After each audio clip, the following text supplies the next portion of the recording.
Meet Captain Will Fritz, the Dallas super cop who resolved the Kennedy assassination as a mafia hit 3 hours after Oswald pulled the trigger. This practical cop refused the role of chief. Chiefs have a way of getting fired, he told a friend. As a captain, he had more flexibility to clamp down on organized crime and street gangs in Dallas. This is the book that names the old Dallas mob families and brings to life their relationships long hidden from public view. Dallas wouldn't be the same had not Benny Binion stepped off the boxcar from El Paso with his saddle that night, and Benny wouldn't have been the same if he hadn't run into a young Bill Decker from the sheriff's department in the train yard. Over time, and through his powerful connections like Joe Savello, Joe Campisi, and Warren Diamond, Benny became the largest force in Dallas bootlegging and gambling. Yes, this is the same Benny Binion of the Horseshoe Hotel and Casino in Las Vegas.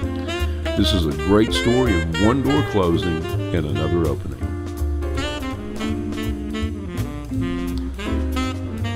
Sheriff Bill Decker was a modern knight, alone without any armor in a dangerous land. He was armed only with his ironclad morals, courage, determination, and his favorite weapon, the Thompson submachine gun. Think Elliot Ness without federal funding. Decker's Dallas was the time of the Ku Klux Klan, Bonnie and Clyde, Benny Binion, and Fred Browning. He was in the lead car when Kennedy was shot and controlled security for the event. It seems like everyone has a story about Bill Decker, and a lot of them are in this book. The stories of J. Frank Norris, Baptist preacher and inspiration for the movie Elmer Gantry, Fred Browning's nationally renowned Top of Hill Casino, and championship fighter Lou Jenkins are all intertwined in this fascinating slice of Dallas history. The Top of Hill Casino was host to movie, mob, and media celebrities from across America. In this book, you will learn about the first megachurch, First Baptist of Fort Worth, Texas, and the infamous J. Frank Norris's crusade to, among other things, close the casino. Slats Rodgers was born without the fear bone. His early obsession with flying resulted in him building Texas's first airplane. To support himself, he drove trains and there learned the fine art of delivering whiskey to less fortunate regions of the Southwest. Soon, he was able to afford aircraft worthy of his abilities. He was one of the first barnstormers and led the Love Field Lunatics on Sunday afternoon death-defying follies at the military field.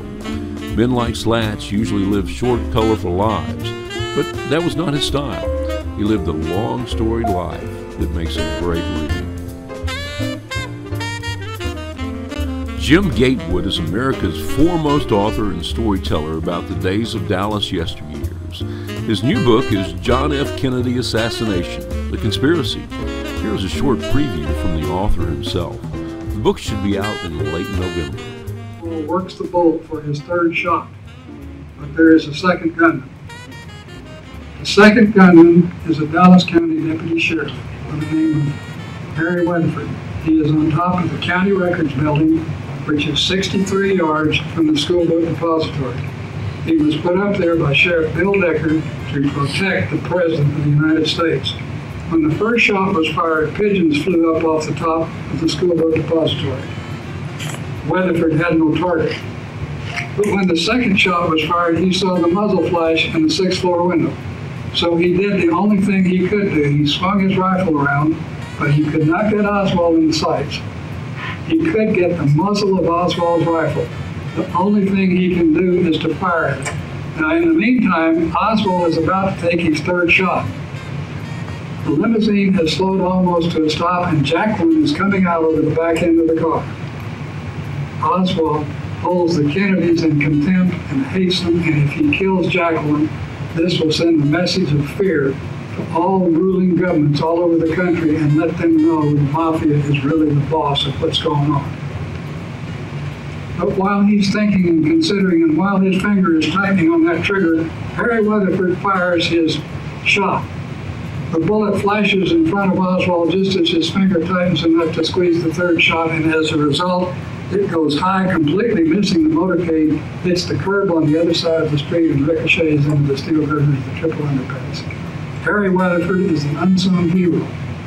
of the motorcade. He saved Jacqueline Kennedy's life.